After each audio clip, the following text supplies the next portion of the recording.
ఒక ఎమ్మెల్సీగా నేను గెలిచిన 2,75,000 రూపాయల జీతమయ్యా నాకు. 2,75,000 రూపాయల జీతం.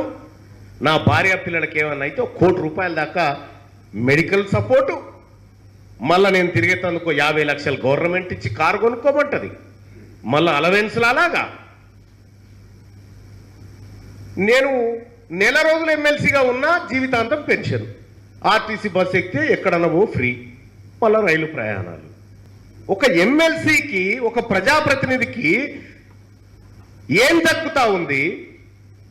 జీవితాంతం ఈ వ్యవస్థ కోసం విద్యార్థులను తయారు చేస్తున్నటువంటి అధ్యాపకులకు, కాంట్రాక్ట్ లెక్చరర్లకు, పార్ట్ టైం వాళ్ళకి, వాళ్ళ జీవితానికి ఏం దక్కుతా ఉన్నదో సిగ్గుపడాలి కదా మాలాంటి వాళ్ళు. వాళ్ళని చూసిన తర్వాత సిగ్గుపడాలి కదా మాలాంటి వాళ్ళు.